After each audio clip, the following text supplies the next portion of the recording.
Meus amigos e minhas amigas, bem-vindos ao canal do Instituto de Economia da UFRJ.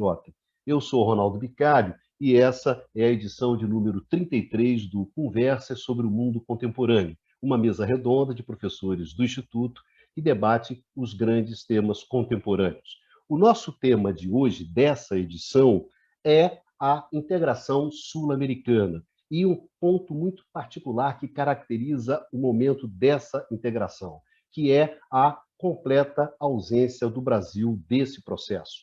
Um Brasil que sempre foi protagonismo dessa integração, que era sempre a grande locomotiva que puxava, na verdade, o trem da integração, hoje se encontra completamente ausente. É claro que isso tem grandes impactos sobre a integração, sobre esse processo, e é exatamente sobre esse tema que nós vamos conversar hoje com a nossa mesa tradicional, onde nós temos o professor Luiz Carlos Prado, o professor Eduardo Costa Pinto e os professores Numa Mazati e Eduardo Baixa.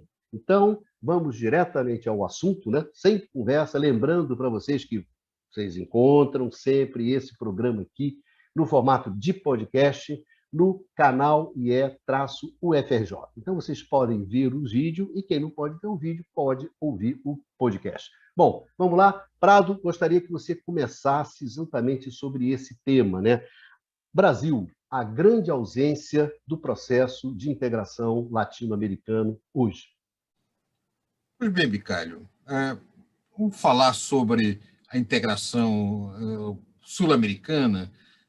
Neste momento, nós temos que chamar a atenção que a comemoração dos 30 anos do Tratado de Assunção, que cria o Mercosul, é agora, no dia 26 de março. Para o nosso público, nós estamos gravando quase no dia 25. No dia 24, às 23h48, né? Nós trabalhamos à noite aqui. Então, provavelmente isso vai ser divulgado aqui no dia 26. Então, dia 26 faz 30 anos que o Tratado de Assunção foi assinado. Mas a ideia de uma integração, no caso, aí seria não só sul-americana, mas latino-americana, vem desde os anos 60. Em 1960 foi criada a ALAUC, Associação Latino-Americana de Livre Comércio. Depois, em 1980, se criou a ALAD, já que a ALAUC não funcionou. E na América do Sul, várias tentativas, e na América Latina, de se criar programas de integração ocorreram no pós-guerra. Sempre houve muita resistência à criação de um processo de integração na América do Sul e na América Latina, diferente do caso da Europa, por parte da principal potência aqui do hemisfério, que é os Estados Unidos. Sempre não viu com bons olhos, e a integração que era defendida era a das Américas, a hemisférica, onde os órgãos que faziam, que tinham esse papel, tinha a influência decisiva dos Estados Unidos, a influência, no mínimo, muito forte, como no caso da OEA, sob o ponto de vista político. E o Pacto Andino, feito pelos países, um grupo de países da América do Sul e o Mercosul, foram duas tentativas de experiência que, ao final, não deram certo, mas bastante com momentos com resultados muito positivos em algum momento.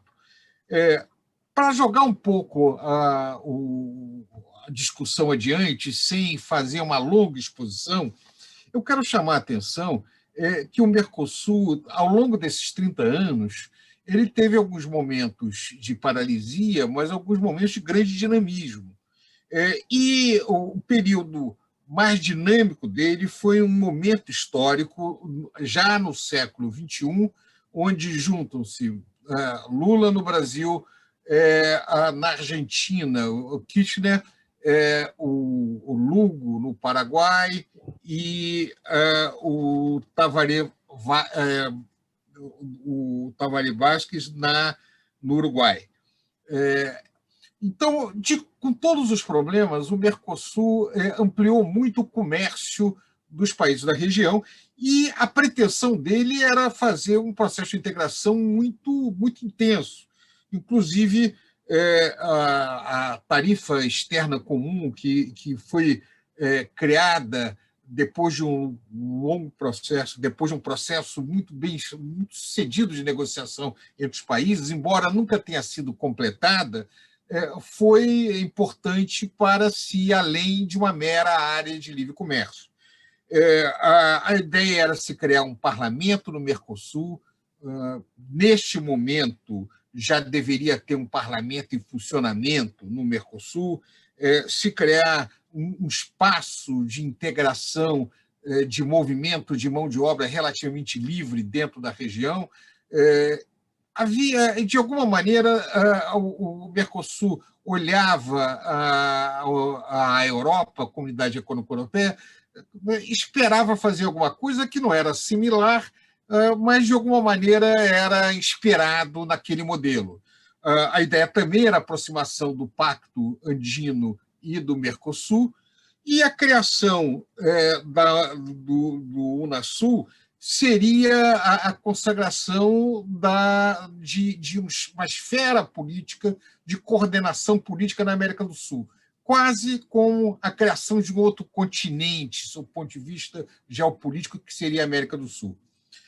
Eu chamo a atenção que, neste momento, se todas essas instituições estivessem operando de maneira razoável, numa pandemia desse tamanho, seria uma oportunidade excepcional para uma negociação coletiva de vacinas, para uma atuação no momento complicado da relação entre os países, de maior grau de coordenação.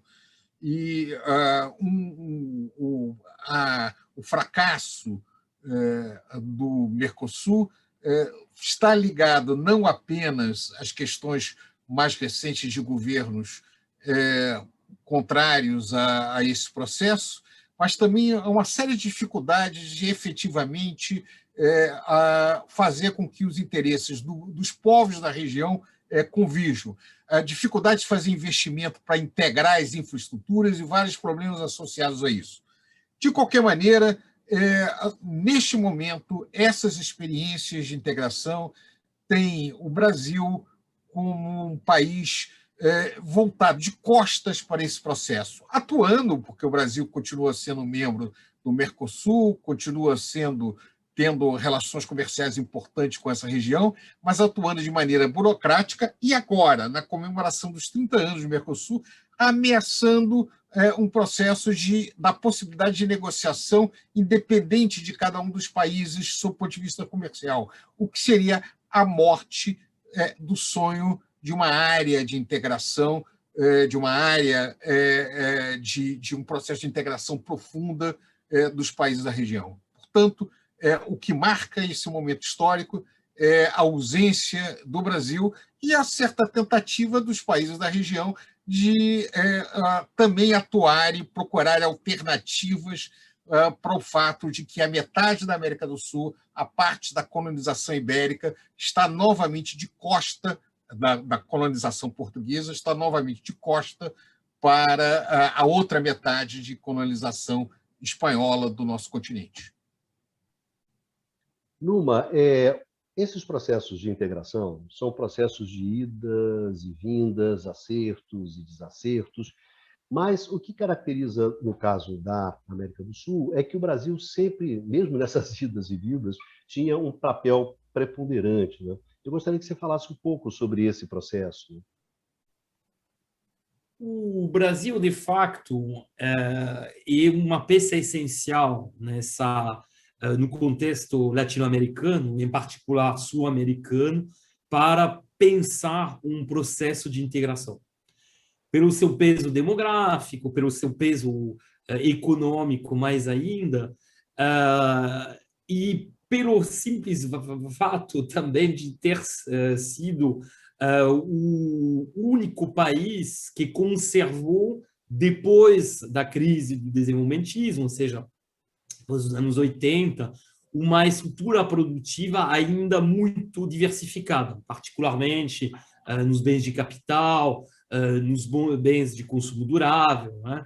Então, por essa razão, pensar um processo de integração que seja comercial, mais ainda produtivo, sem uma participação protagonista do Brasil, é quase impossível. Se a gente for olhar assim, a ideia de integração produtiva e comercial, né, e uma ideia que é muito associada aos grandes autores do estruturalismo latino-americano e, em particular, o Prebisch. Tá? O Prebisch, ainda em 1959, publicou um longo artigo, um estudo, na verdade, né, cujo título era o mercado comum latino-americano. Ele entendia o mercado comum como algo inspirado do processo de construção europeia que estava se consolidando nesse período. Bom, lembramos que a assinatura do Tratado de Roma é de 57. Né? Então, já desde essa época, quais eram os benefícios esperados de uma integração?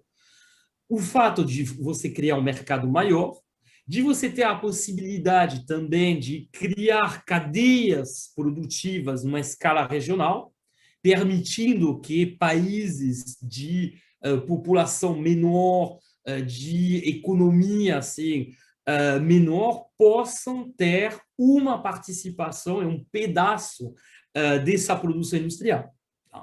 E, claramente, assim, esse projeto de integração ficou na área acadêmica, como, assim, limitado à área acadêmica por um tempo, o contexto histórico do período também não facilitava necessariamente um processo de integração maior, e a gente vê que, bom, além do próprio Mercosul, que passa a existir na década de 90, a década de 2000 foi fundamental. Porque se a gente for olhar assim, o que já existia se consolidou na década de 2000. E nesse período, o país que assumiu o protagonismo, inclusive assim, em termos de defesa desse projeto de integração, foi o Brasil.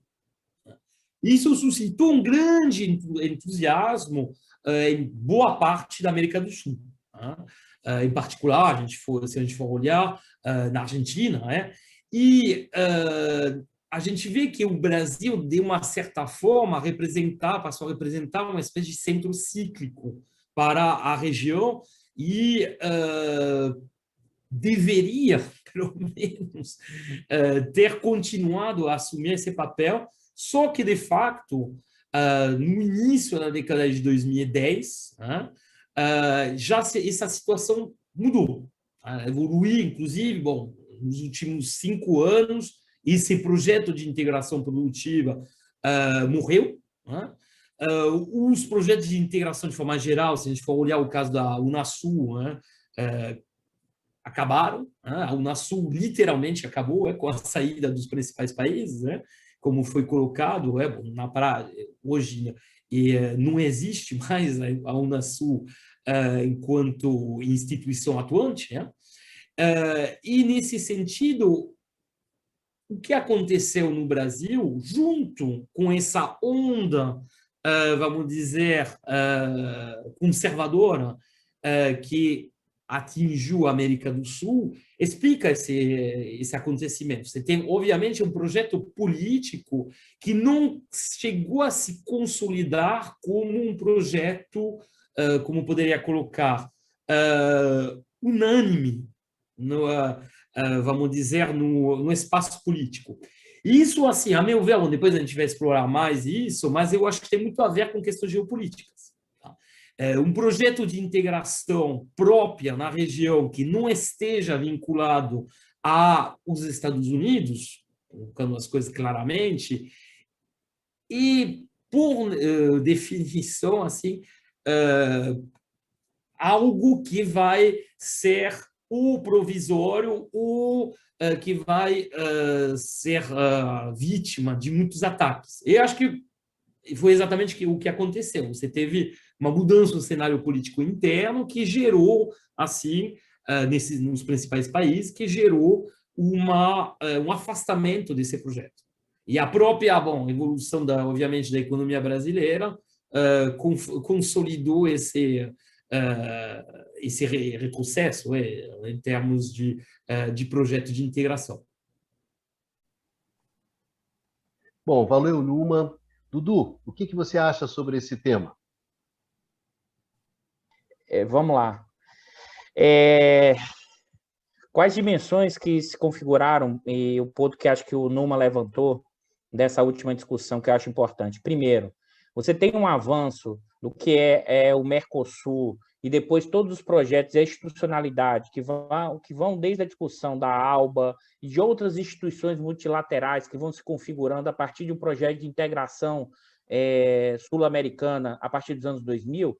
E aqui eu acho que é importante ressaltar que o Numa levantou que é uma questão de geopolítica importante nesse processo, que, na verdade, a partir de 2001, principalmente, a região sai completamente, principalmente Brasil e Argentina, da ideia da proposição da ALCA. O Prado, inclusive, trabalhou nessas negociações e discussões. E, a partir desse momento, né, no contexto da melhora econômica da América Latina, dado o efeito China, acho que tem que ressaltar isso. Então, você tem um crescimento econômico nos vários países da região nos anos 2000.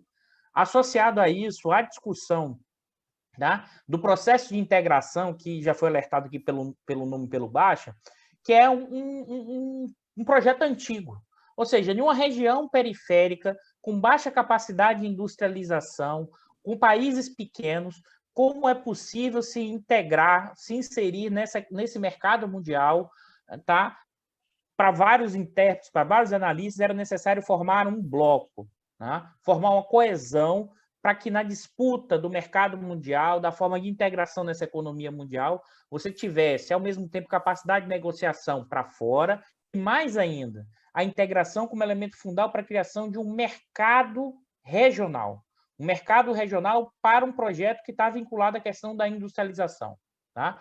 E isso, em certa medida, e muitas vezes a gente esquece, mas a questão do Mercosul dos anos 2000 é extremamente importante, porque, inclusive, também nesse período, mesmo com o processo de desindustrialização no Brasil, você permaneceu com os acordos como um mercado importante, por exemplo, de destino da indústria de máquinas e equipamentos brasileiros para a Argentina.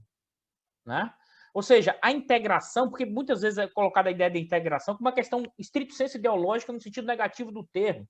Na verdade, a integração é uma busca de construção de um mercado regional e que, para isso, o Numa alertou muito bem, isso significa uma reconfiguração de arranjos, de cadeias regionais de produção, inclusive com deslocamentos produtivos entre países. Em certa medida, isso não avançou, né, apesar dessa institucionalidade. E, em certa medida, o movimento de integração teve articulado com um momento positivo em termos econômicos da região, tá? O boom das commodities, e aí por isso que eu falei do efeito China, isso permitiu folgas, né? Que seja na política fiscal, que seja na questão da vulnerabilidade externa, que criou margem de manobra, que seja para a política interna, mas para a construção de um arranjo, tá, regional. Agora, observe que o mesmo elemento que facilitou, em certa medida, essa folga, que é o efeito China e a maior conexão com a China, que seja pelas exportações de commodities para a China ou pelas importações de manufaturas da China, também foi embrião dessa instabilidade, dessa dificuldade. Por quê? Porque isso foi reforçando um processo de redução da indústria no território sul-americano e principalmente da indústria brasileira. Né? Ou seja, o mesmo germe que permite essa integração e essa folga, também é um elemento que, se por um lado, aumentou a concorrência, né, das manufaturas chinesas, e isso afetou, sim, né, a estrutura local, né, também isso significou o quê? Uma maior conexão com a China. E como mesmo Numa alertou, dentro do projeto norte-americano, do continente como norte-americano como seu território de segurança, né?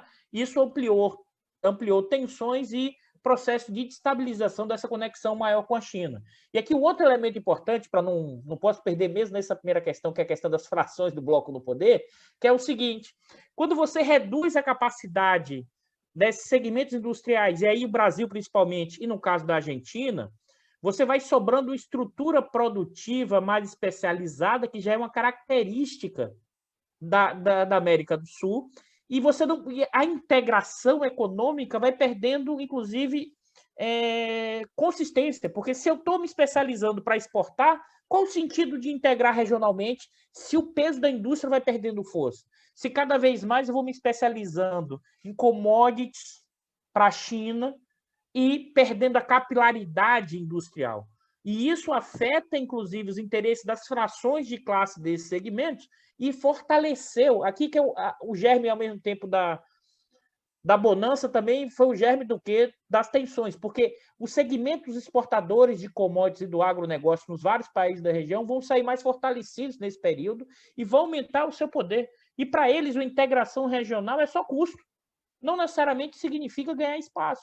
E como esses segmentos, principalmente depois da desaceleração da região em 13 e 14, que é quando, inclusive, o Brasil fica de costas para essa integração, e é quando a questão das commodities acelera, né? A estratégia é como eu vou resolver o meu problema e conectando cada vez mais com a questão das exportações. Ou seja, tem um limite estrutural e também político para esse processo de integração que ficou muito evidente com o Brasil ficar de costas, mas também, né, com a dificuldade, mesmo no processo de integração, no seu auge, de construir infraestrutura, de construir capacidade industrial para que realmente a integração seja uma dimensão material, econômica e produtiva. Baixa, no Brasil, a grande ausência da integração. Bom, já que a gente está falando sobre a América do Sul, né, e sobre datas, né, faz 30 anos da formação do Mercosul, né? Eu vou começar falando sobre uma outra data, né? Que hoje, 24 de março, faz 45 anos do golpe militar na Argentina, né? Que depois a Isabelita Perón levou ao poder o general Vilela, começando uma ditadura muito pesada, muito sangrenta, né? Então, lembrar essa data para relembrar aquilo que a gente não quer reviver na região, né? Episódios de triste lembrança, né? De outras ditaduras também contemporâneas a essa, né? Que foram abundantes no continente naquele período. Bom, dito isso, né, começando a entrar mais no pano de fundo, né, da nossa discussão, bom, o Mercosul, né, uma primeira observação é que o Mercosul surge ali no começo dos anos 90, mas ele estava dentro, vamos dizer assim, do espírito do tempo, né, quer dizer, dentro do Zeitgeist, né, como o pessoal fala, porque houve uma série de movimentos, né, no sentido, movimentos de integração por aqui e alhures, né? Então, por exemplo, o processo de integração europeia ele já vinha de décadas, tá? Mas a União Europeia, propriamente, né, ela, enfim, é formada começo de 93 a partir do Tratado de Maastricht de 92, que inclusive apontou para a unificação monetária que ocorreu no final da década. Ali também, na primeira metade dos anos 90, surge o NAFTA, né, o acordo ali do o acordo ali da América do Norte, né, envolvendo Estados Unidos, Canadá e México, né? E estava colocada na mesa, né, de discussões exatamente a formação da área de livre comércio das Américas, a ALCA, né, que era um projeto dos Estados Unidos, né? Então, quer dizer, a formação do Mercosul está dentro ali de movimentos que estavam ocorrendo naquele período, tá? Não é uma coisa absolutamente particular, né? está dentro ali do espírito do tempo, né, do Zeitgeist. Essa seria uma primeira observação. Uma segunda observação diz respeito a um elemento particular, né, da região, levando em conta esses últimos 30 anos. Né? Porque, na realidade, é interessante que, aparentemente, a região, do ponto de vista de orientação política e projeto econômico, parecia estar se movendo em ondas, né? Parecia estar se movendo em bloco. Nos anos 90, é a onda neoliberal. Por todo o continente, houve governos que adotaram a cartilha neoliberal. Tá? Mas isso também não é exclusividade da América do Sul. Tá? Também a gente vai encontrar na América Central, mesmo na África, ali no leste europeu, que estava na transição, né, do comunismo para o capitalismo. Quer dizer, essa é a grande onda que acontece ali nos 90, no rastro também do fim da União Soviética, né, enfim, o colapso do mundo, do projeto, né, do modelo comunista. Aí, nos 2000, né, vem uma outra onda, né? Essa é a onda do pós-neoliberalismo, que alguns chamam de onda rosa, né? Pink Tide, um termo que se usa na literatura, em que toda a região, praticamente toda a região, passou a ter governos de esquerda ou centro-esquerda, adotando efetivamente agendas progressistas, né, com cara de uma agenda mais tradicional de esquerda ou centro-esquerda. Aí já é uma coisa mais particular, né, porque se nos anos 90 o movimento da região se insere completamente na tendência internacional, você não vai encontrar similar, né, desse movimento da América do Sul, por exemplo, no hemisfério norte, nos exemplos mais conhecidos na Europa, enfim, nos Estados Unidos, não é o que acontece. Então, é uma coisa mais peculiar da região. Agora, nos 2010, a coisa fica meio embaralhada. Né? Por quê? Bom, quando o Macri ganha, em 2015, a eleição na Argentina, e aí vem o impeachment da Dilma em 2016, o Temer, né, passa a adotar uma agenda neoliberal explícita. Depois ganha Piñera no Chile, né, volta ao poder o Piñera no Chile, também adepto da agenda neoliberal. Ganha Bolsonaro no Brasil, trazendo consigo Paulo Guedes. Né? Então, parecia, em princípio, que estava tendo uma nova guinada neoliberal. Mas aí a coisa já fica embolada, porque Macri perde a reeleição. Né? Ganha o Alberto Fernandes, mas com a Cristina Kirchner como vice. Então, é a volta do kirchnerismo. Né? O Piñera passa a sofrer fortes protestos lá no Chile. Né? Na Bolívia, em que houve uma situação muito complicada, que Evo Morales teve que, inclusive, ir para o exílio, agora o partido do Evo ganha as eleições. Mas, por outro lado, o Uruguai, em que está há 15 anos, a esquerda estava no poder, ganhou um governo, ganhou um candidato conservador. Então, quer dizer, a coisa está mais embaralhada agora. Se nas décadas anteriores houve ondas muito claras em que o continente parecia se mover em bloco, agora a coisa está mais dúbia, mais ambígua, né? Tá mais dividida. Agora, algo também que é peculiar nesse processo da parte do governo brasileiro. Porque, ainda que houve rupturas na história brasileira, né? A gente pode enumerar, mas se a gente pensar no mundo do pós-guerra, diferentemente da Argentina, em que havia rupturas muito grandes, em que o governo que chegava, seja pela via democrática, ou principalmente se viesse via um golpe, tentava desconstruir aquilo que o governo anterior tinha feito, desconstruir em larga escala, né? Desmontar instituições, inclusive mudar a simbologia. Tá? Isso foi muito comum na Argentina, enquanto que no Brasil esse não era tanto o caso, né? Houve rupturas, mas, por exemplo, Vargas cai em 45, tá? Isso o professor Antônio Barros de Castro gostava de chamar a atenção, mas não se mudou, manteve-se a Fundação Getúlio Vargas, não se mudou o nome. Tá? Ainda que tenha havido o Dutra tenha tentado um governo mais liberal, mas não destrói tudo que tinha sido feito antes. Tá?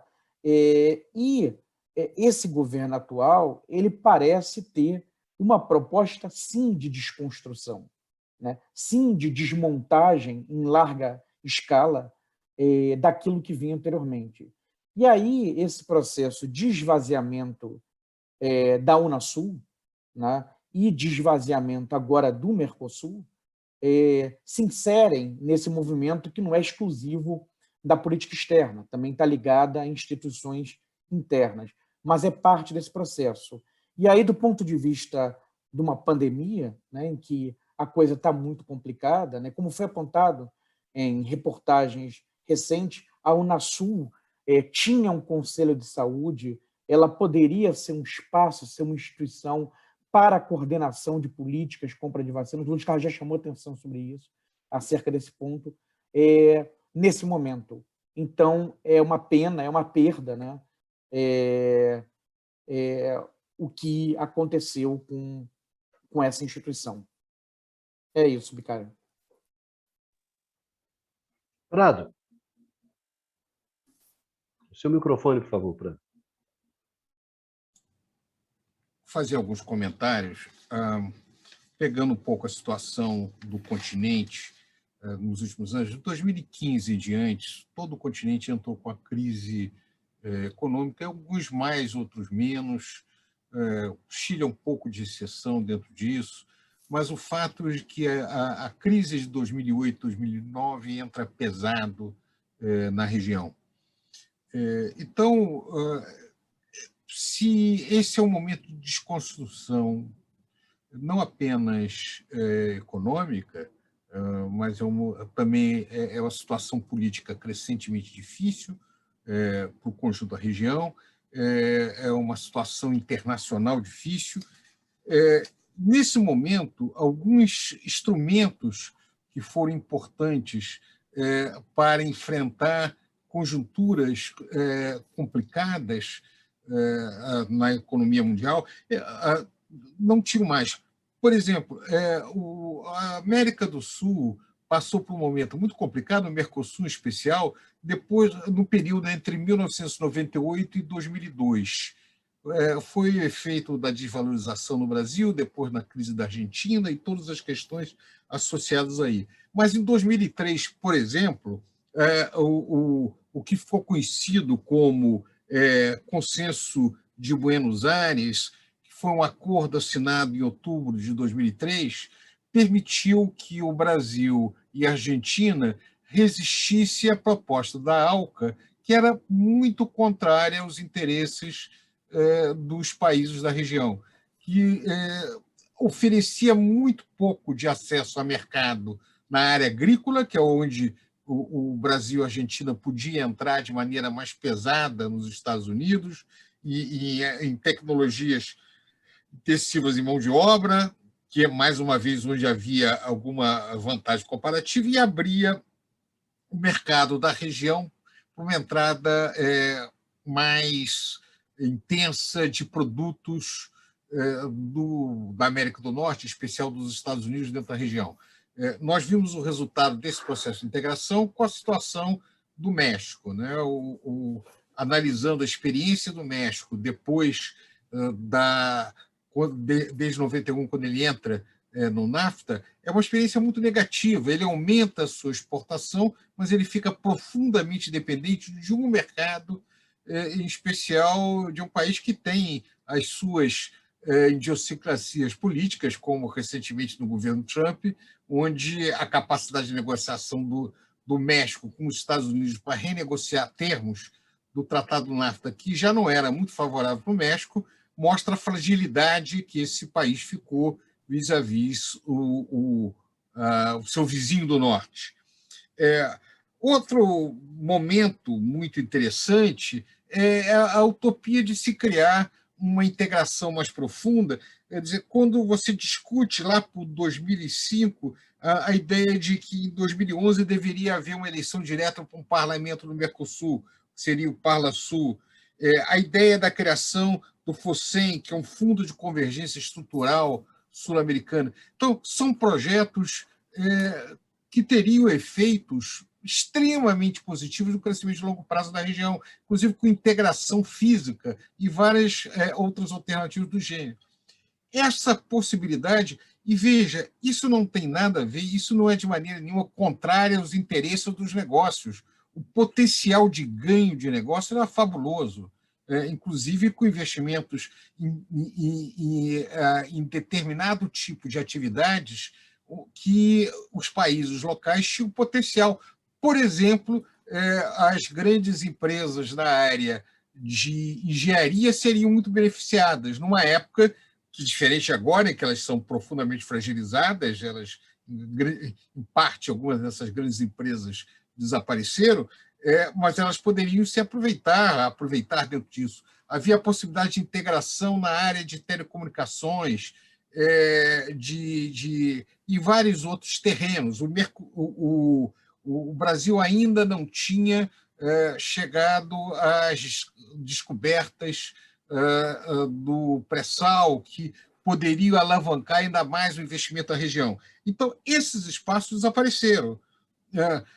Voltando agora para o período recente, o que nós estamos vivendo atualmente? Né? A redução dramática de demanda, dificuldades pelo lado da oferta também dos países. A gente já discutiu algumas vezes os problemas ligados à natureza dessa crise trazida pela pandemia, mas no caso da América do Sul, pela primeira vez, os bancos centrais da região aumentaram a liquidez e reduziram a taxa de juros de maneira até bastante agressiva. O Brasil foi um caso, mas outros países da região também deram liquidez para suas economias. Agora, isso que poderia ser muito positivo em outros momentos históricos, agora não adianta muito. O Brasil, de certa maneira, sob pressão da oposição, conseguiu fazer um volume de transferência razoável para a sua população em 2020, que fez com que a queda esperada do seu PIB fosse menor do que estava projetado, mas outros países da região não conseguiram um resultado similar. Uma coisa curiosa é que o ano de 2020 acabou tendo uma inflação na região maior do que seria esperado com grau de desagregação, de redução no nível da atividade econômica, muito associado à questão cambial, da volatilidade do câmbio, e também das dificuldades de coordenar políticas, de alguma maneira defender o mercado interno com alguma restrição à exportação, e alguma coisa em torno disso. Ou seja, a situação atual tem sido caracterizada por muita falta de coordenação, no momento que o mundo está muito descoordenado também. Dentro disso, eu chamo a atenção que, por outro lado, nós vimos alguns movimentos positivos na América do Sul. A Argentina tentando encontrar alguns outros caminhos, com todas as dificuldades. A Argentina, junto com... tem uma inflação muito acima da média dos países da região. Isso tem a ver com problemas tradicionais de balanço de pagamento na Argentina, que são muito graves. Então, a Argentina e Venezuela no outro patamar, Venezuela vive uma hiperinflação, são dois países que têm uma taxa de inflação um pouco fora da média. Mas a questão da Argentina, de alguma maneira, apesar de tudo isso, a inflação foi menor esse ano do que o ano passado, do que em outros anos. Ou seja, essa ausência brasileira ela contribui muito para fechar algumas alternativas num momento em que a atuação do Brasil seria muito funcional para não resolver, porque essa crise não era passível de ser resolvida no âmbito da América do Sul, mas pelo menos para minimizar parte dos problemas que o nosso continente enfrenta. Sob o ponto de vista político, foi mais grave, porque no momento em que os Estados Unidos teve um governo também muito fora do tradicional, com um governo de ultradireita, também a América do Sul ficou sem a capacidade de um mínimo de coordenação para, de alguma maneira, defender determinados interesses específicos, embora que, no caso da relação política dos Estados Unidos e América do Sul, nesse período, houve uma certa negligenciamento, não havia grandes interesses econômicos, a não ser, especificamente no nosso caso, com a questão do petróleo, mas não havia um grande interesse específico para a região da América do Sul. E agora, na saída da crise, é mais grave ainda. Uma coisa seria uma saída da crise criando sinergias para os países da região. Outra coisa é uma saída da crise, cada país da região olhar para o seu próprio umbigo. E ainda com risco de maior desintegração se o Brasil caminhar para um lado, a Argentina para outro, e a Colômbia, Peru, Chile, com seus problemas políticos e econômicos, também procurarem saídas individuais, abandonando o potencial de integração da região. Dudu Costa Pinto, eu queria colocar uma questão para você, porque que é a seguinte, um pouco em cima da questão do Baixa, dessas ondas, né? Muitas vezes, quando você fala sobre a questão brasileira, você fala que você teve um movimento muito grande de incorporação de determinadas camadas da população brasileira, estava fora do consumo, etc., que é incorporada, e as dificuldades que você tem de fazer, não, agora vocês voltam lá para baixo e está tudo certo, né? Digamos que você teria tido movimentos movimentos importantes, estruturais, e que esse retorno, essa desincorporação, não seria uma coisa muito fácil de ser feita. O que eu pergunto é o seguinte, quando a gente olha a América Latina, né, e você teve um período no qual ocorreu essa incorporação em vários países, em função das commodities, enfim, por várias razões, mas você teve essa incorporação e agora você simplesmente coloca que não, agora você teve um período de governos liberais, né? De alguns momentos, a vitória do Macri, como o Bastian colocou, a vitória do Pinheira, uma série desses movimentos, e, no entanto, o que a gente observa, a começar lá com o Obrador, né, que foi, digamos assim, desse setor mais progressista, foi o primeiro a chegar ao poder nesse refluxo, nessa resposta aos neoliberais. Depois você tem o Fernandes, e chama a atenção que tudo isso aconteceu antes da pandemia, tá certo?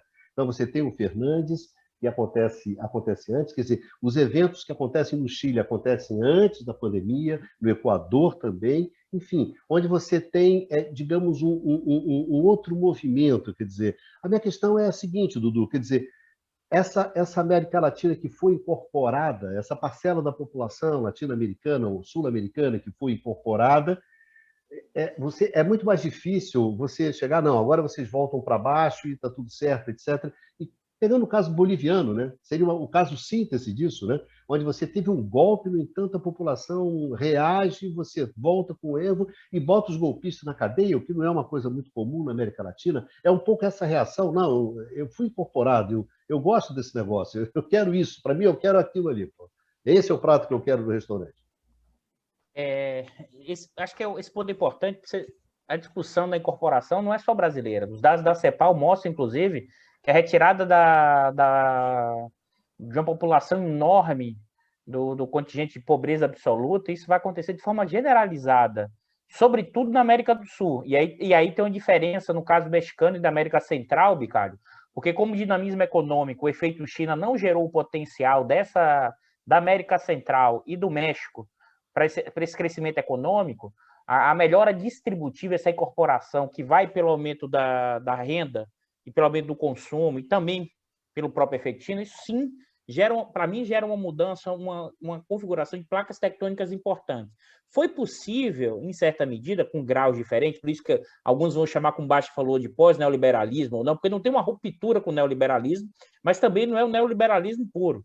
Ao mesmo tempo, foi possível, em certa medida, algumas conciliações, alguns processos, dada a folga externa, dado que foi efeito China, e eu quero reforçar isso, dado que foi o aumento dos preços das commodities, que é a principal fonte de riqueza ainda da região, importantíssimo na dinâmica, né? Sua importância no mercado mundial, que vai do petróleo, mas vai também do cobre no Chile, ou seja, do gás na Bolívia. Se você olhar, as grandes fontes de geração de riqueza, inclusive de exportação, estão associadas à questão da indústria intensiva em recursos naturais. E por que eu estou reforçando isso, Bicalho? Porque acho que esse é um ponto que você chamou a atenção, porque é a partir de, como o Prado alertou, de 13 e 14, que imbica o preço das commodities, do petróleo, das commodities minerais, da questão do gás, e já fica a gestão, vamos dizer assim, distributiva, cria uma dificuldade maior para que o Estado, cada Estado nacional desse, consiga ao mesmo tempo compatibilizar essa nova incorporação e seguir nesse projeto de incorporação. É porque, Dudu, alguns países têm fragilidade de balanço de pagamentos, né? E quando muda o cenário, fica difícil. Isso, mas é exatamente isso, Baixa. Com essa vulnerabilidade da balança de pagamentos, você tem, para alguns países menores, um impacto direto na demanda agregada, os países menores, e tem impactos de vulnerabilidade externa. Então, você reduz o grau de possibilidade de política de demanda efetiva e de política de gestão do conflito distributivo. Porque o que acontece? É que isso que eu estou trazendo da minha primeira fala. O germe é o seguinte, olha, na hora que você conseguiu crescer, mas o crescimento foi muito assentado na indústria intensiva de commodities, aumentou o poder desses segmentos. Na hora que o ciclo diminui, esse segmento está forte. E qual foi a estratégia? A estratégia é, eu vou, em certa medida, como é que eu reconfiguro essa nova, a partir do Estado, essa nova gestão, dessa distributiva desse processo. A tentativa, em parte dela, aí que o Bicalho alertou, na lógica liberal, é botar o pessoal de volta. É tipo assim, ó, não cabe todo mundo. Então, aumenta as tensões sociais. E aí, lembrando até o que você falou, Baixa, da questão do que a gente tem que sempre ter isso em mente, as ditaduras militares na América do Sul, elas estão associadas a uma questão exatamente dessas tensões, da dificuldade de você resolver esses conflitos entre capital e trabalho e esse conflito distributivo. A nossa ditadura militar de 64 vem exatamente depois das reformas de base. E no Chile, a gente vem depois do Allende, ou seja, é quando você tenta um projeto que incorpore essa parte da população e você resolve, como no caso latino-americano, naquele momento histórico, lá dos anos 60 e 70, com o autoritarismo, com a coerção. Você vai na porrada. O que a gente viu, acho que nesse cenário, é o seguinte: commodities piora a situação distributiva, só que você incorporou. Então, isso é interessante porque, e aí você nem falou dele, mas eu lembrei também, Baixa, essa série de impeachments é com Lugo em 12 já. Né? E isso vai em sequência. E como isso vai em sequência, você coloca no lugar, e aí qual a alternativa que se coloca? O liberal. Só que esse liberal, que como o Prado alertou, completamente diferente fora do mundo, porque o mundo não está nesse... Diga, Baixa. Até que é mais até do que isso, que tem impeachment do Lugo de 24 horas, né, 48 horas, que foi uma coisa, surpreendente, para usar um eufemismo, né? Mas o Lula é colocado na cadeia. O Evo tem que ir para o exílio. Né? É barra pesada, tá certo, o Lula saiu, agora em princípio recuperou seus direitos políticos, o Evo voltou, o partido dele ganhou, mas o Lula foi para a cadeia e o Evo teve que ir para o exílio. Assim, eleitorais, eles são tratados como inimigos. Então é barra pesada, é pesado, normal, é pesado. É mais até do que os impeachments, você bota um ex-presidente na cadeia e o outro tem que ir para o exílio. Mas é esse que é o ponto. O impeachment, na verdade, é o primeiro movimento. Eu vou tentar impedir que entre alguém que, mesmo que seja cor-de-rosa no projeto, no sentido menos distributivo, não pode. Se nesse primeiro movimento eu não consigo, eu vou fazendo segundas etapas do processo. E claro que cada país com sua especificidade. E mais ainda, esses movimentos foram concatenados, estruturados pela questão externa, aí como Numa já alertou, sem dúvida nenhuma, mas a gente tem que lembrar com um apoio fundamental das frações do bloco no poder, dos detentores de riqueza em cada território desse. No caso boliviano, né, o pessoal do agro das regiões e que fez todo o movimento. No caso brasileiro, o pessoal da indústria, das finanças, que apoiou o impeachment, e depois tudo isso que a gente viu depois. No caso argentino, né, os terraplanistas argentinos fizeram todo o movimento para vitória, e depois gira. O problema é que se coloca, e aí que acho que é o ponto para a gente pensar nesse processo, que é que a gente não tem saída simples, porque, primeiro, você não vai ter uma reconfiguração, não dá para você voltar, vamos ter um novo ciclo de commodity e agora vai ser possível reconfigurar tudo igual. Não. Não por quê? Primeiro que você não consegue manter aquele padrão, segundo, porque os interesses desse bloco, dessas trações, dessas configurações, elas não aceitam voltar para um padrão anterior, e parte da população, em termos eleitorais, não vai querer voltar para aquilo antes dos anos 2000, entendeu, Vicário? Acho que esse é um ponto importante para pensar, porque eleitoralmente o projeto neoliberal clássico na América Latina, ela pode até ganhar uma eleição, mas dificilmente conseguirá ser consistente ao longo do tempo, porque desincorpora. E aí a extrema-direita tenta surgir. E aí eu passo para o Prado e para o Numa, que assim, observe que é interessante isso, porque cada país tem especificidade. O caso boliviano é um caso. E o caso chileno é um outro. E por que o outro? Porque na verdade, a política neoliberal está estruturada na Constituição. E ele já vem há muito tempo nesse movimento. Então, a explosão da revolta social é exatamente para destruir, para reconfigurar uma nova Constituição, porque aquele modelo neoliberal que vem lá dos anos 70 chegou num grau de esgarçamento que a população reage. Acho que esse é o cenário que a gente pode pensar a dimensão econômica, política, dos interesses das frações do bloco no poder interno, que se expressa hoje por uma tentativa de política neoliberal, mas a dificuldade política de manter isso. Doutor, eu queria só chamar a atenção, que eu acho que é muito importante chamar a atenção pública. Quando você fala onda rosa, alguma coisa do gênero, parece que esses governos tinham uma forte agenda de criar algum tipo de sociedade socialista na região. Nada disso. Todos os casos, a Venezuela é um caso um pouco diferente, mas era uma agenda de reformas, de fazer alguma transferência de renda de populações que tradicionalmente eram extremamente pouco aquinhoadas sobre o ponto de vista da riqueza do país. Nós temos que lembrar que a América do Sul é uma das regiões mais desiguais do mundo. Então, aquilo que, olhando sob perspectiva de qualquer país industrial avançado, seria algumas reformas marginalmente social-democratas, você criar um mínimo de renda para aquela pessoa absolutamente destruída, fazer investimentos na área de saúde, na área de educação, é visto na região como se fosse uma ameaça a uma determinada ordem pré-existente. É muito pouco, o que mostra a extrema dificuldade para as elites dessa região de aceitarem de que esse grau de distância entre os mais ricos e os mais pobres dentro da região não é compatível com uma ordem democrática estável e continuada.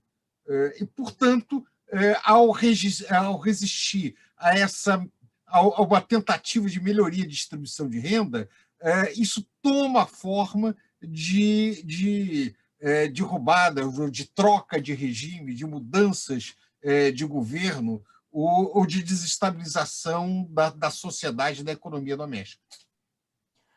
Eu queria fazer uma observação, Luiz Carlos, sobre o que você falou, que é verdade que eles não tinham uma agenda de ruptura, né? E claro que aqui tem que olhar caso a caso, né? Existem especificidades, idiosincrasias nos diferentes países e nos diferentes governos. Continua o dólar como moeda, dolarizado, só para pegar. Sim. O Equador, que foi colocado como se fosse um governo muito à esquerda, manteve o dólar como sua moeda doméstica. O governo do Lula é um governo de conciliação. Não é um governo de choque, né? O setor financeiro ganha bastante, vai bem no período. Reforma da Previdência, várias coisas. Faz uma reforma da Previdência logo no começo, em 2003. Então, manteve o regime macroeconômico herdado do Fernando Henrique. Então, não são grandes rupturas nesse sentido, não são radicais. Mas o que é importante, o que eu tinha chamado a atenção na minha observação, na minha fala anterior, é que, comparativamente, por exemplo, a partidos análogos, vamos pensar no caso europeu, né, de centro-esquerda, que chegam ao poder ali no final dos anos 90, nos 2000, a gente percebe uma diferença. Tá? Esses partidos que foram fortemente neoliberalizados não apresentam nada. Né? Na verdade, inclusive, tocam a agenda neoliberal. Né? A reforma do mercado de trabalho na Alemanha, quem vai tocar são os social-democratas, né? Não é a democracia cristã. O novo trabalhismo, que a gente conversou na semana passada, no Reino Unido também vai mudar uma coisa ou outra lá em relação aos conservadores, não é uma mudança sistemática. Mais adiante, o Partido Socialista na França, com Hollande, já mais nos 2010, também tenta alguma mudança no começo, depois faz agenda, quer fazer reforma também de mercado de trabalho, etc. Tanto que o Hollande nem se candidata à reeleição porque ele ia sofrer, a popularidade dele era baixíssima, ele ia sofrer uma derrota vexatória. Então, comparativamente a esse exemplo, por exemplo, e mesmo Obama, né, o Partido Democrata, você vê que o Partido Democrata é mais complicado, não tem exatamente uma tradição de esquerda.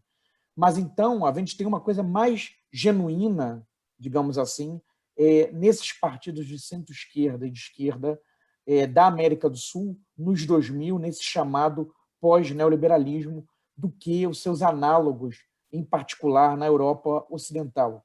Tá? Agora, de fato, insistindo no ponto, não é ruptura, não era projeto socialista, um projeto de uma nova sociedade e de choque de classes, conflito em larga escala, nada disso. Era, em boa medida, eram políticas acomodatícias, né? Distribuindo um pouquinho, aproveitando esse bilhete premiado do boom de commodities e distribuindo um pouco mais para a população, dando acesso, pelo menos, ao consumo, né? A bens de consumo e serviços que a parte da população mais pobre não tinha acesso anteriormente. Mas não é ruptura. Eu queria chamar só para... Mas, Prado, eu gostaria de só fazer um pequeno comentário sobre essa questão que você colocou e também do baixo. Mas, apesar disso que vocês colocam, quer dizer, são todos governos marcados por tensões. Durante todo o tempo há uma tensão. Quer dizer, o governo Lula é marcado durante todo o tempo por tensões. O mensalão é de 2005, certo? Já em 2004 você já tem essas pressões sobre o governo. Quer dizer, isso você observa também no governo da Cristina, primeiro do Nestor, depois da Cristina Kirchner. Tem o choque com o agro no final, em 2008, eu acho. Você observa isso no Brasil, você observa isso na Argentina, você observa isso no Uruguai. Evidentemente que você observa isso muito forte no Paraguai, que acaba com a saída do Lugo. Você observa isso também na Bolívia, você observa isso também no Equador, embora esses governos... Na Venezuela, mas aí é um governo mais de choque mesmo. Tudo bem, Venezuela, o Chávez é mais choque. Nesses governos, embora não houvesse ali propostas de mudanças radicais, como chamou a atenção o Prado, né? Na verdade, é mais para rosa do que para vermelho, né? Uma onda rosa, sei lá se você chama isso. Mas, no entanto, havia uma resistência significativa por parte das elites, mesmo a essa incorporação bastante controlada, sem ser agressiva, etc. Né? Não se tratava aqui, digamos assim, Prado, do discurso da central do Jango, né? Colocando nesses termos, assim, das reformas de base. Mas esse é o ponto, Micálio. quando você compara com os partidos sociais-democratas europeus, entre 47 e 73, eles alteraram profundamente, fizeram um avanço profundo no estado de bem-estar social na Europa. A nossa substituição de importações na América do Sul, e na América Latina em geral, onde houve México, Brasil, Argentina, etc., não foi acompanhado com algum processo de distribuição de renda. Aliás, muito pelo contrário. Né?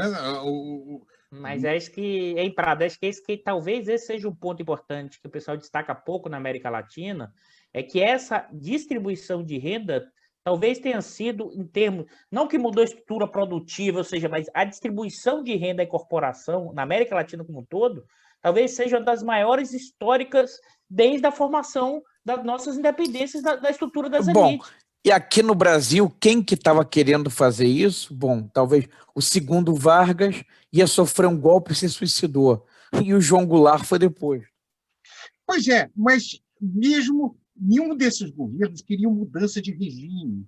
O problema é que você aceitar redistribuir um pouco as cartas, ter algum modelo de social-democracia, significava que, pelo menos, as chamadas classes médias tradicionais, aquelas de renda média alta no Brasil, tinham que abrir mão um pouco do seu padrão de vida, não tinha saída.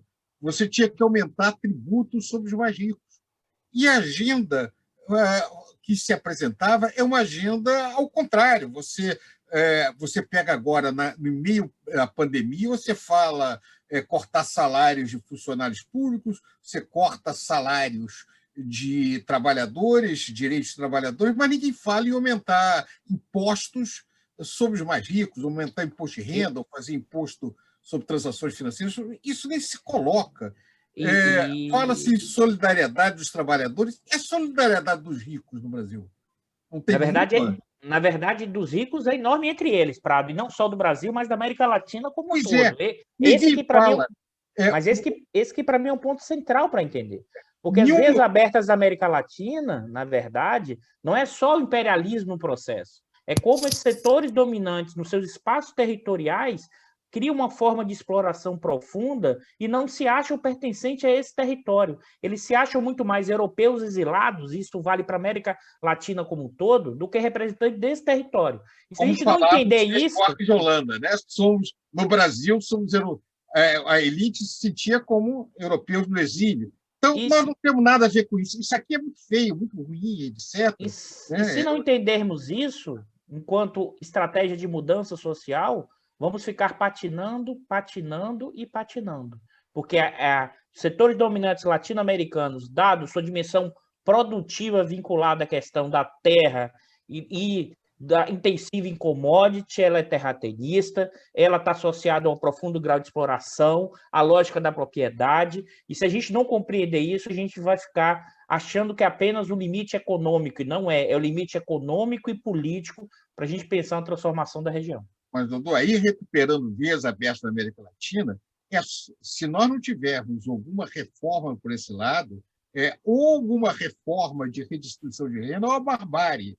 Quer dizer, o custo de se manter a atual estrutura de distribuição de renda em países como o Brasil e outros países da região, isso só é possível com uma política de barbárie, com uma política de opressão. A gente já vive isso, Prado, há muito tempo. Claro. A sociedade latino-americana, por isso que as vias abertas. Pois é, mas essa é a situação. É não apenas você perpetuar, mas aprofundar. Porque não é possível, você não terá estabilidade se você não fizer algum grau de distribuição. O que não significa que será votações ou eleições necessariamente para a esquerda. Pode ser todo tipo de aventureiros, como acontece com frequência dentro da região. O Numa está um tempão olhando. Eu acho que é importante. Eu acho que o Bicalho quer falar, acho que a gente já está. Já está na hora. Eu estou aqui, deixa eu. Acho que já está na hora aqui, né? Já passamos da meia-noite, né? Como diz o outro, né? Como diz o outro, né? Amanhã já é hoje, né? Amanhã já é hoje. Já é hoje. É isso aí, senhores. Acho que cumprimos nosso objetivo aqui de discutir um pouco desse tema, né? Que é um tema, na verdade, o tema sul-americano, o tema latino-americano. e um pouco da integração, o Brasil dentro desse contexto. Então, eu gostaria que vocês fizessem as suas considerações finais. Então, já que nós estamos aqui bastante avançados na hora, né, pediria que fossem breves, sintéticos, enfim, para a gente terminar essa discussão. Vou começar com o Numa, que está mais quietinho, hoje ficou mais quieto o Numa, né? Numa, as suas considerações finais. Esse tema é obviamente, um tema que deu lugar a uma discussão bastante rica, né? Bastante acalorada. Bom, o processo de integração na América Latina, no final das contas, se a gente for pensar na escala histórica, é relativamente recente, né? Como a gente sublinhou, os esforços assim maiores nesse sentido foram realizados na década de 2000.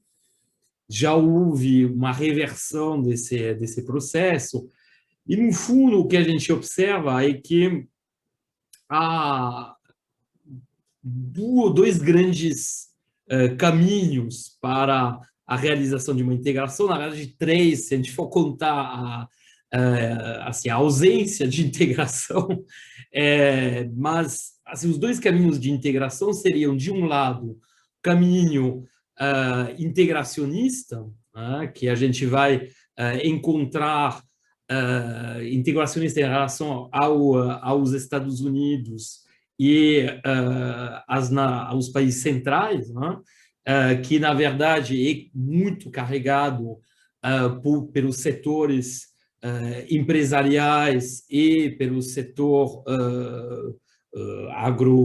do agrobusiness, em particular, e depois um caminho integracionista regional, sul-sul, que seria carregado pela esquerda. Só que aí a gente tem assim uma dificuldade que obviamente se coloca, que a instabilidade regional faz com, assim, instabilidade interna, dos países da região, do ponto de vista político, faz com que o projeto de integração, que seja por essa via, vamos dizer, neoliberal, que aí valoriza a ideia de integração nas cadeias globais de valor, que seria no sentido assim, de uma integração primeiro para baixo, e com a ideia, eventualmente, de fazer um upgrade dentro da cadeia, ou seja, de melhorar a qualidade da integração, em particular com bens e produtos mais sofisticados, ele assim esbarra uma dificuldade, primeiro, que é a questão da infraestrutura.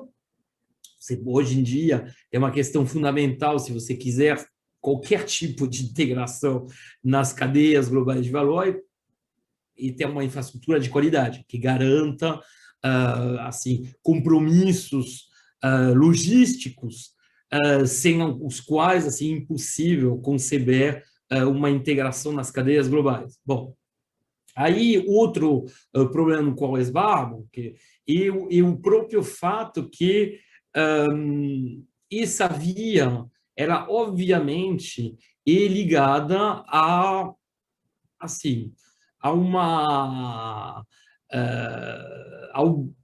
assim, uma boa vontade, entre aspas, dos países centrais, que ultimamente, nas últimas 3 ou 4 décadas, não tem sido muito óbvio. Do lado da progressista, a integração, ela, na verdade, é uma ideia que, obviamente, está presente, mas há uma preocupação muito grande desse campo progressista em relação à própria política interna. Inclusive, se a gente olhar o caso dos projetos integracionistas, ele, por exemplo, no caso do Brasil, é mais específico, como foi já comentado, esse projeto perde a intensidade ainda quando o PT está no poder. Ele não foi só com o governo Temer. Tudo bem, o governo Temer representa depois uma realmente é um enfraquecimento enorme desse projeto, na verdade, seu desaparecimento, mas o enfraquecimento em si já pode ser observado com a chegada à presidência da República da Dilma Rousseff. Então, você vê que porque justamente as tensões internas acaparam, muito particularmente no caso do Brasil, acaparam muito a atenção justamente desse campo progressista. E como o Brasil em si, de facto, tem um mercado interno muito grande, tem assim uma tradição cultural, histórica, que é a parte dos outros países latino-americanos, né? E particularmente da América do Sul, né?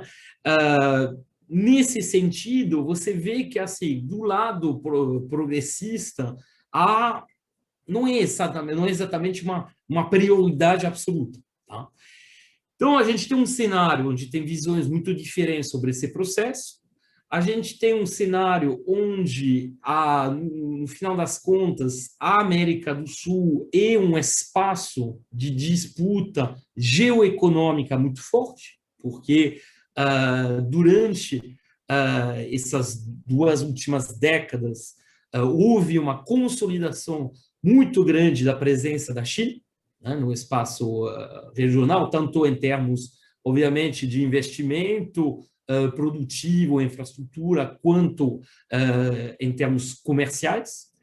E isso, obviamente, tem despertado uma reação forte por parte dos Estados Unidos, considerando a região um pouco, tradicionalmente, como um quintal deles. Esse déficit de atenção, provavelmente, e a reação americana se juntando com as resistências internas por parte de grupos, particularmente ligados ao setor empresarial, ao agrobusiness, tem, assim, provocado uma reação em cadeia com a queda, assim, quase simultânea dos governos progressistas da América do Sul. Então, a gente vê que a dimensão interna e a dimensão geopolítica, geoeconômica se juntam para enfraquecer esse processo e para impedir que ele se torne um elemento, vamos dizer, de quase consenso no espectro político de cada país. Tá? Então, assim, o que a gente pode dizer é que a integração sul-americana continua sendo um projeto que, no futuro, vai ser objeto de disputa. Continua sendo um projeto que não parece ter uma continuidade e, apesar dos enormes benefícios que poderia trazer para a região, pensando aí numa integração produtiva, em termos de cadeias produtivas, em termos também de políticas macroeconômicas coordenadas, com o Brasil meio representando assim a fonte essencial de demanda efetiva da região. É provável assim que a gente observe ainda uma instabilidade muito grande na região em relação a essas questões e do ponto de vista econômico. Tá? Então, só para concluir, a própria existência de um projeto de integração na América Latina, como foi colocado pelos colegas hoje no programa, é algo que esbarra em circunstâncias estruturais. Nesse sentido, corretamente, os estruturalistas latino-americanos tinham identificado essas fraquezas, só que provavelmente tinham subestimado a questão geopolítica e, de alguma forma, também a própria questão política interna de cada país, com essa herança histórica pesada e o fato que, infelizmente, a região, ao contrário de outros espaços, particularmente o espaço asiático, onde os casos de de sucesso, né, em termos de desenvolvimento econômico, foram associados à erradicação, ou pelo menos assim, a um controle muito grande exercido sobre as elites antigas, né, essas elites particularmente proprietários de terra, que, bom, acabaram gerando também as elites industriais, porque se a gente for olhar no caso regional, a gente observa claramente que há uma grande permeabilidade entre os dois universos, né? Que a ideia de uma burguesia nacional tão exaltada por muitos analistas não deixa de ser algo ilusório, tá? Então, sem ter feito essa revolução, entre aspas, sem ter desmontado essa estrutura de interesse que se reencontra na política, que se reencontra, vamos dizer, nas conexões estabelecidas com os Estados Unidos, que não deixam de ser um ator essencial da região, e muito difícil pensar num projeto de integração latino-americano como um processo que vai avançar de forma, vamos dizer, contínua. Inclusive, a ruptura que houve na década de 2010 ilustra isso de forma muito clara.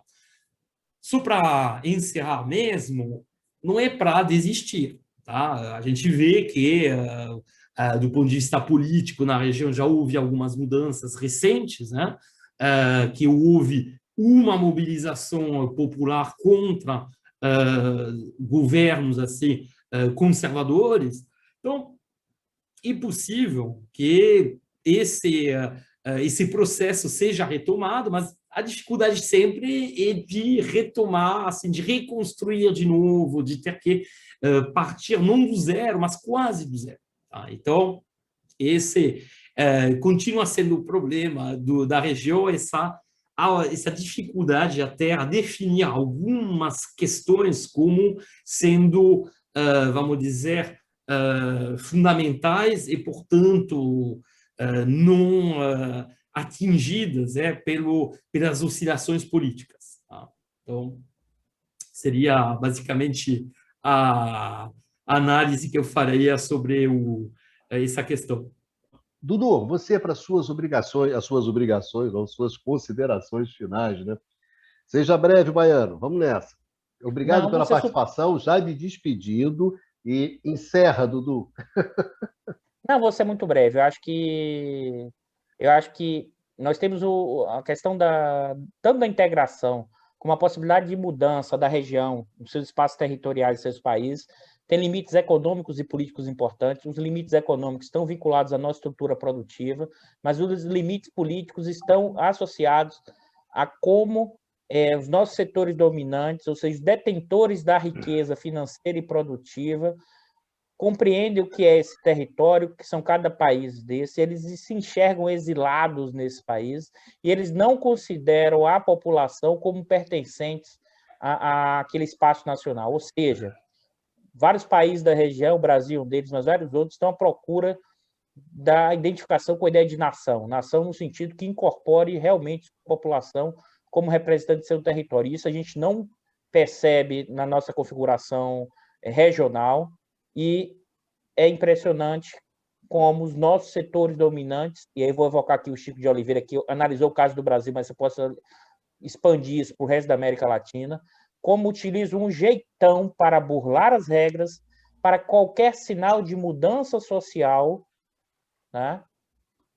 Dar golpes efetivos, golpes empresariais, militares, mas golpes parlamentares para manter o seu lucro dos ramos financeiros, dos ramos situados intensivos em commodities, para manter o lucro de forma sociopata. Hoje eu não tenho nenhum medo de dizer isso, de forma sociopata, porque isso fica muito expresso como esses setores dominantes operam no meio da pandemia, quer seja no Brasil, quer seja na Argentina, quer seja no Chile, e como realmente o lucro está acima de tudo e opera de forma sociopata para manter o seu status quo. É isso, Bicalho. Obrigado, Dudu. Prado, suas considerações finais. Olha, eu acho que a América do Sul, o Brasil, para começar, tem que recuperar a palavra reforma. Eu já falei isso mais de uma vez. Reforma é sempre visto como uma reforma para a redução de direitos. Reforma sempre foi uma tradição progressista no sentido de construção de direitos. Então, na verdade, a América do Sul precisa de uma agenda de reformas, não reformas de reduzir direitos trabalhistas, de reduzir direitos de transferência, de aposentadoria, etc. Ao contrário, para aumentar esses direitos, para recuperar aquilo que foi tirado. E também buscar formas de financiamento nisso, tributando quem pode ser tributado, que são os mais ricos. A fronteira de expansão de negócios que vão fazer com que os empresários, as grandes empresas, os mais ricos possam ganhar dinheiro, ter retorno para o seu investimento, passa também pela integração da região, passa também pela melhoria da capacidade de renda da região.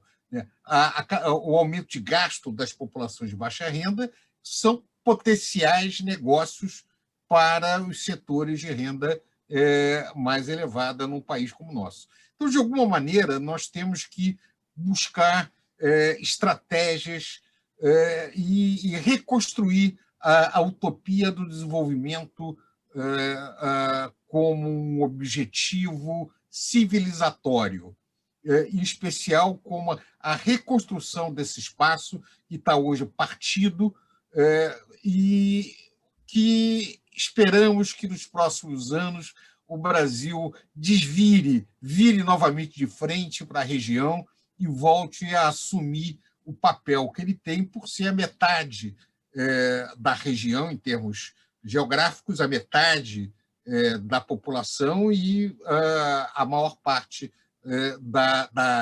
do produto da região. Então, isso é muito mais esperança do que uma análise, mas aqui é uma conversa que nós fazemos, esperamos de que, de alguma forma, nós podemos encontrar caminhos para redefinir